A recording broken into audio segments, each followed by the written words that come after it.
Hello and welcome to the Cameo Show. I'm your host, Cameo, and today we are going to dive into the conversation of breaking generational cycles. Now, I want to start this episode by saying, as many of you know, I am not a doctor. I am not an expert in this area. I am, however, just sharing my own experiences and conversations and research with you to bring this to the surface so that you can start to explore what it looks like for you and then decide what direction you want to go with this topic, if any. So, this topic is something that we're talking about because I had a recent experience in my own household and a conversation about it. So, as many of you may already know, my husband Greg and I have an 18-year-old daughter.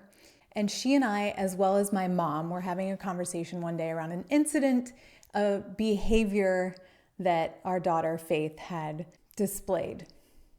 Less than desirable behavior. She's a good girl, but hey, we all have our mishaps, right? We all have our moments.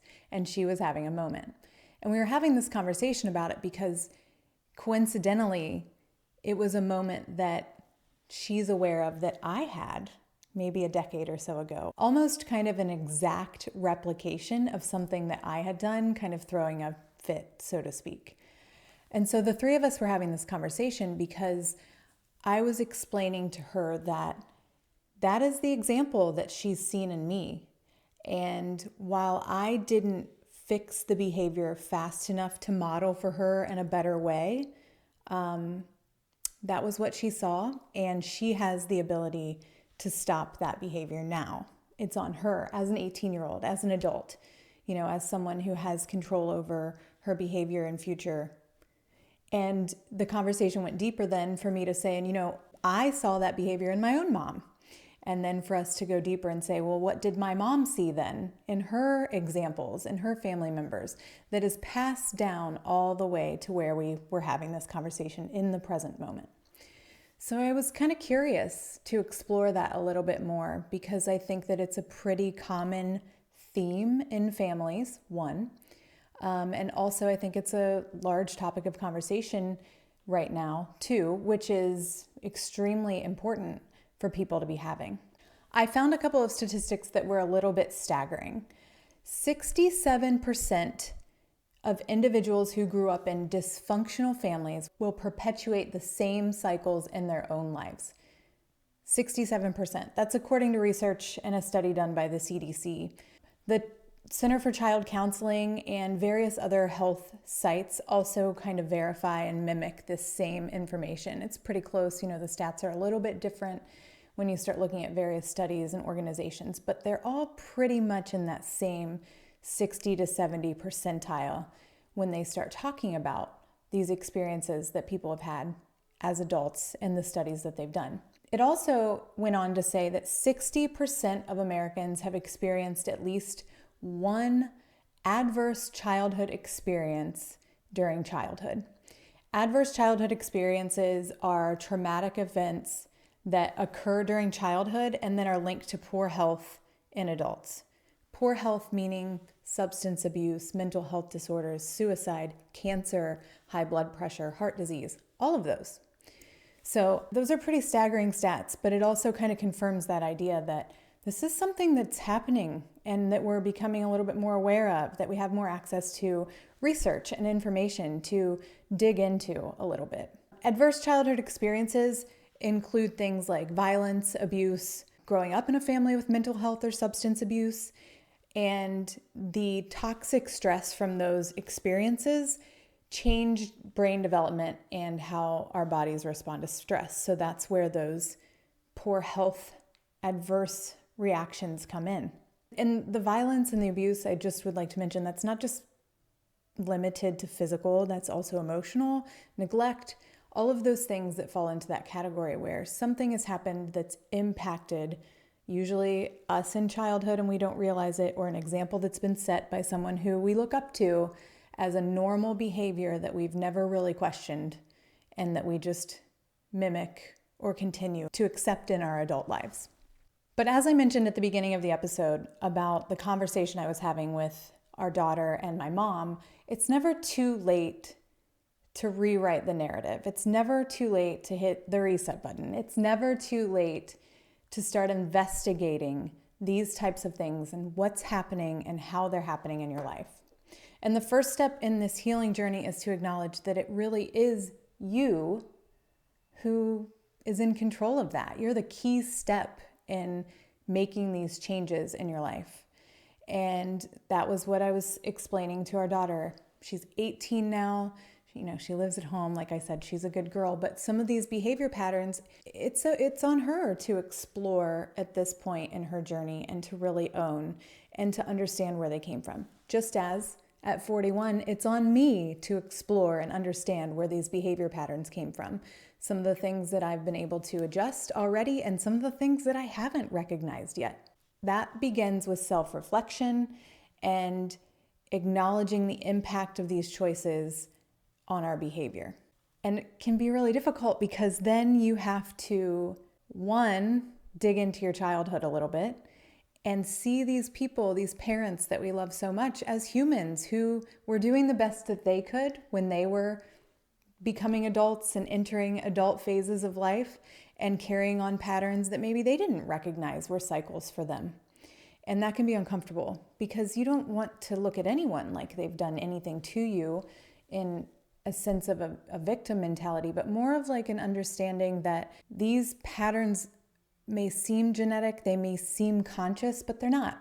They're things that are just kind of ingrained patterns that take courage to confront and effort to change. So once we're there and we're uncovering these uncomfortable patterns, really digging into understanding how and why we got to where we are, why we behave the way that we behave, where did it originate, we can extend some compassion and some understanding and some forgiveness to those influences who came before us, but also then to ourselves. You only do what you know, and when you know better, you do better. And this is part of that process. Committing to understanding and seeking a resolution. Again, back to you're the key piece in this healing journey. Seeking a resolution so that you can understand what you can do differently and feel empowered to change that behavior. And I would like to note here again, kind of back to I'm not an expert, I'm not a doctor. This is just my own personal research and experience. But sometimes there are things that are not possible to self-treat. Sometimes there are traumas and behaviors that are so severe that it's really important to seek professional help. And I have experienced that in my own life. I am a huge advocate of therapy, my husband as well. So I would encourage anyone, if that's available to you, begin with yourself, own it, absolutely. Research, educate, dig into it, but also seek professional help. There's so much richness in having someone who knows how to handle all of this behavior, listen to you, and give you tools and tips and practices that will help you move along and evolve. And be patient. Be patient with yourself, be patient with others. And sometimes, however, despite your best efforts on your own, even as you're working through therapy, should you choose to go that route, we stumble, right? We stumble. And part of this process is also embracing the idea that it's okay to miss the opportunity to break the cycle ourselves. And that's something that I also was explaining to Faith, that not only is it her opportunity now to own it, but I also still feel a responsibility to her to point it out to her, to put my ego and my pride aside and say, I missed, baby, I missed.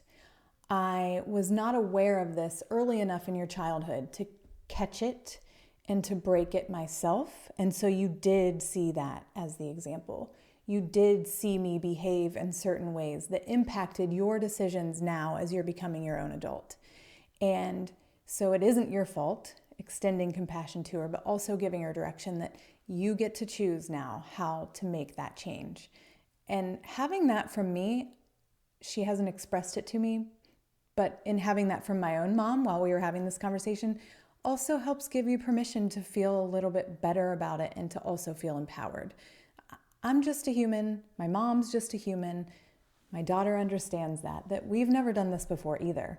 And so giving her this extension of understanding that I missed and I wasn't always the best example for you, but you get to choose now earlier in your adult life to make that change has been, I believe, is empowering for her.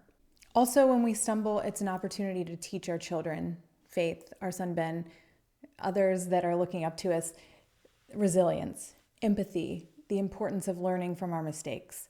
When we openly discuss these challenges and acknowledge that we mess up and that we're just human, we create a safe space for our children to understand that being imperfect and messing up and starting again is a part of growth, and that it's okay to make mistakes, that you're not always going to get it right out of the gate.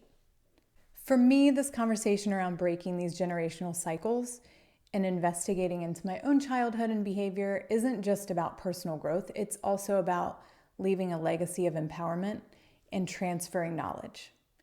And sometimes that also takes the pressure off, that I am human, I do make mistakes, and that it isn't always about me and my own growth, but what I can do to help my children or those who look up to me do better.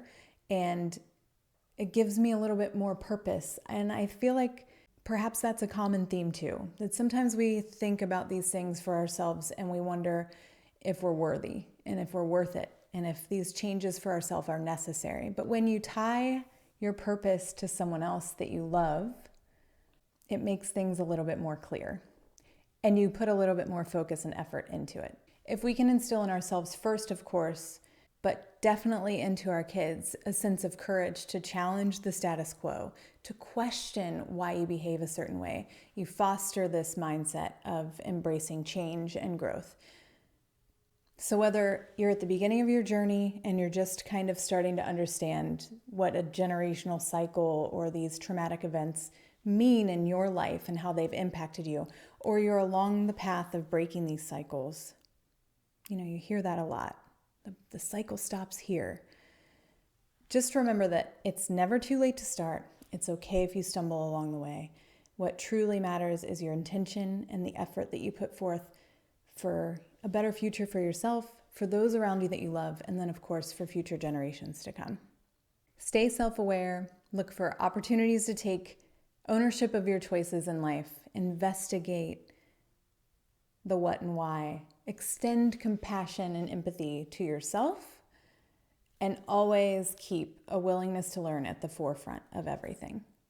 And I do hope you'll join us next time as we continue to explore ways to embrace growth and create positive change in our lives.